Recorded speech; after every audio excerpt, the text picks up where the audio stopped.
مجھے تو سب سے پہلے افسوس اس بات کا ہوا کہ ہم لوگ کہتے ہیں کہ صحافت کی آزادی، تو آپ کی آزادی ہی ان لوگوں نے چھین لی کل.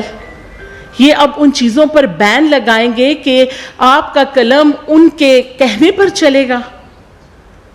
مجھے تو افسوس اس بات کا ہوا کہ ہم صحافت کی آزادی کے جب نعرے لگاتے ہیں، پوری دنیا میں صحافت کو ایک مقام دیا جاتا ہے، اور انہوں نے صحافت سے ہی اس کی آزادی چھیننے کے لیے ایک بل پیش کر دیا ہے کہ ہم آپ کے قلم کو بھی اپنی مرضی سے چلائیں گے.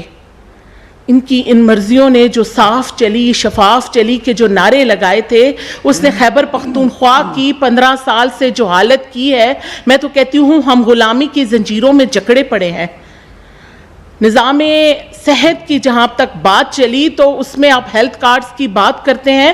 میں ہمیشہ سے یہ دیکھتی آئی ہوں، کیونکہ بحیثیت ڈاکٹر ہم لوگوں نے ہمیشہ مسیحا کے طور پر لوگوں کی خدمت کی ہے. مجھے افسوس ہے کہ آج ہیلتھ کارڈ کے نام پر ڈاکٹروں کو بھی ایک ایسی انسلٹ کا سامنا کرنا پڑ رہا ہے کہ دیر کی اگزامپل میں نے پہلے بھی دی تھی کہ جہاں پر جو کیسز ڈائگنوز ہوتے تھے ڈیفیوز ایبڈومینل پین کے ساتھ، کوئی پیشنٹ آتا تھا، ایک ہی پیشنٹ کی بار بار اپینڈیسیکٹمیز کر دی جاتی تھی اور کہتے تھے کہ یہ پیشنٹ جو ہے اس کے لیے ڈائگنوز ہوا ہے، اور پتہ نہیں وہاں پہ اتنی آبادی نہیں تھی جہاں جتنی اپینڈیسیکٹمیز ہوگی پیشنٹس کی. جو میڈیکل سینٹرز کا کرائیٹیریا تھا، وہاں پر اس کرائیٹیریا کے مطابق جس پر ہیلتھ کارڈ ملنا تھا، وہاں پہ ایک ایک کمرے کا جو میڈیکل سینٹر تھا اس کو ہیلتھ کارڈ دے دیا گیا کہ جاؤ منموجی کرو.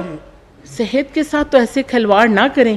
یہ تو ایک انسانی زندگی ہے. آپ تو انسانی زندگی کے ساتھ کھیلنے کو نکل پڑے ہیں. جہاں تک سکولوں کی بات کرتے ہیں، وہاں کی چار دیواری نہیں، صاف پینے کو پانی نہیں.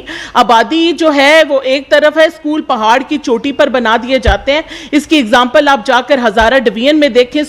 وہاں پہ اسپتالوں کی بات کرتے ہیں. ہتار کا واقعہ رونما ہوا، ہمارے پاس کوئی برن یونٹ نہیں تھا، ہم نے اپنے پیشنٹس کو ریفر کیا سیدھا اسلام آباد اور پنجاب ریفر کیا.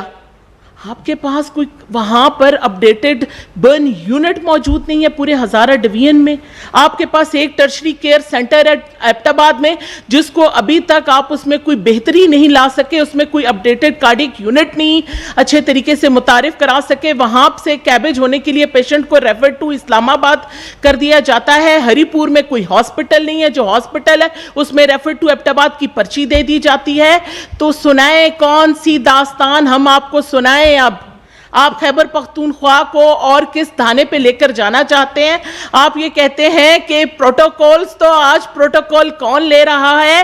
زلفے لہرا کر شفیع جان جب اتر کر ہیلی کاپٹر سے ٹک ٹاکس بناتا ہے، اور جب سہیل افریدی کا بھائی 5 گاڑیوں کے پروٹوکولز لے کر پورے صوبے میں دندناتا پھرتا ہے، تو اس وقت یہ پروٹوکول نہیں ہوتا. اس وقت ہمارے قومی خزانے سے پیٹرول پر خرچہ نہیں ہوتا. اور اب جو پریویلیجز یہ لینے کے لیے جا رہے ہیں، جس میں انہیں بی گریڈ کی سیکیورٹی بھی چاہیے، تاحیات ان کو پاسپورٹس بھی چاہیے، ڈاک بنگلے اور گیسٹ ہاؤسز میں فری سٹے بھی ان کو چاہیے، اور ان کی مرضی سے اسمبلی میں لوگ آئیں گے بھی اور جائیں گے بھی. یہ ڈیموکریسی، جمہوریت کا کون سا نعرہ ہے جو ابھی خیبر پختونخوا میں کی اسمبلی نے لگایا ہے؟ بڑے ہی افسوس کی بات ہے. بہت شکریہ آپ سب کا. میرے خیال میں کہ ان باتوں کو آپ ہائی لائٹ کر کے انشاءاللہ تعالی پاکستان کی عوام کے حق میں ضرور نعرہ لگائیں گے.